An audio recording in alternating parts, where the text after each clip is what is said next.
Meanwhile, the South African Human Rights Commission has intensified its probe into the abandoned Buffelsfontein Mine in Stilfontein, escalating it to a national inquiry now.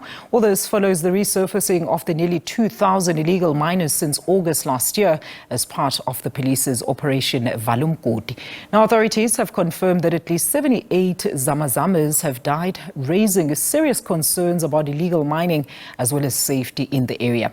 For more on this, let's now welcome the South African Human Rights Commission Commissioner, Advocate Sandra Makoasha. Commissioner, good to have you with us. A very good afternoon to you. So tell us more about this national inquiry on the events that unfolded at Stilfontein. How wide is the scope of your probe?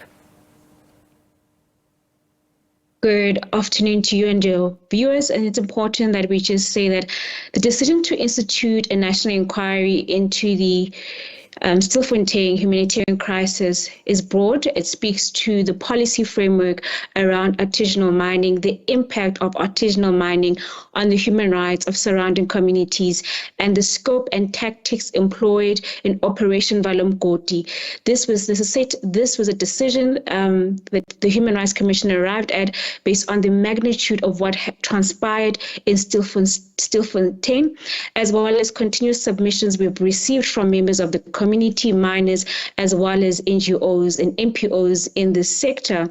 The rationale behind that was that we also see that there is a spread of the Operation Val Umgodi. You'll see it in the news that it has spread to Benoni and other areas in Gauteng, as well as Limpopo and Mpumalanga. So given the amount of issues that have transpired in Stilfontein, we then wanted to have this inquiry just to find out what human rights, if there are any, that have been violated and who is responsible in respect of Stilfontein. But also, we do have policy frameworks in South Africa around artisanal mining, but how do we then engage with that? But also the impact of artisanal mining on the human rights of the surrounding communities.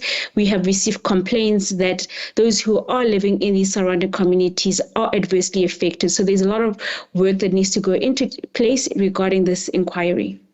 Very interesting, that, Advocate. I'm sure you heard the clip preceding our interview there about that police investigation that is also set to take place. Will your investigation or probe run concurrently with this investigation by the police?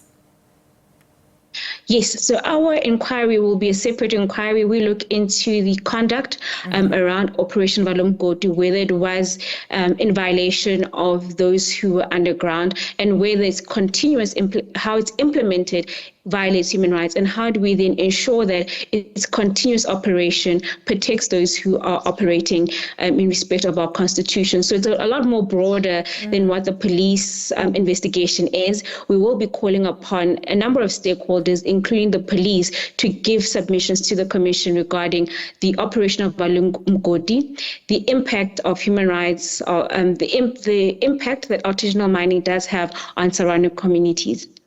So what is the desired outcome, Advocate, in the inquiry? I mean, what do you hope to achieve at the end with this probe, and what type of action against those who will be found responsible are you making legal provisions for? Examples, fines and prosecutions? In terms of the way the inquiry will be instituted is in terms of our mandate, which is outlined in terms of Section 184, subsection 2 of our Constitution, as well as our Act. So we have not yet, as the Commission, decided the approach, but we do want to ensure that such an incident such as Stilfontein never happens in the history of South Africa, that artisanal mining and the impact of artisanal mining around surrounding communities is done in a way that respects human rights. But we also noted that there was a debate of who is responsible during the Stilfontein humanitarian crisis. You know, there was that passing of responsibility. So we want to ensure that if such a crisis occurs again, there are policies in place to prevent and ensure that those who are accountable go onto ground and take swift measures to prevent the loss of lives. Now, you mentioned earlier that you will be inviting various stakeholders there, Advocate. Talk to us exactly who will form part of this inquiry. So in terms of what we've done, we've also made a call to members of the public, those who are affected by artisanal mining in their communities, to provide the Commission with submissions, written submissions. And we will then invite those community members, representatives to come to the inquiry to make oral submissions.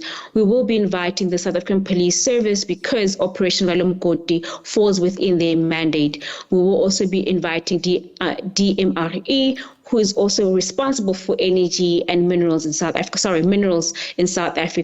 NGOs that participated in the assistance of those who were in Stilfontein, who then took legal action. We'll also then be inviting the mining industry as well to have these conversations so that we can have a holistic approach, so that when we do write our recommendations, they're not just one-sided, but speak to those who are within the sector and ensure that the recommendations are able to be implemented into policies. Absolutely. And finally, Advocate, when can we expect the inquiry to commence? So we do have a date in May, so we decided to use the month of May because it is the month of workers, and we're saying that this also signifies that those who, what we have received in respect of submissions is these are workers who have lost employment. So we are using the month of May. We will then disclose the specific date of when in May we'll have this inquiry, but also we'll have it in Northwest. We will also then make an announcement regarding the venue once we have finalized the logistics aspect of when the date and the venue of this inquiry. And how can those communities that want to furnish the Commission with evidence, as you alluded to earlier, get hold of you?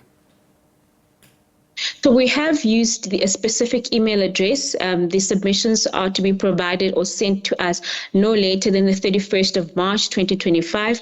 They can send these emails to Mr.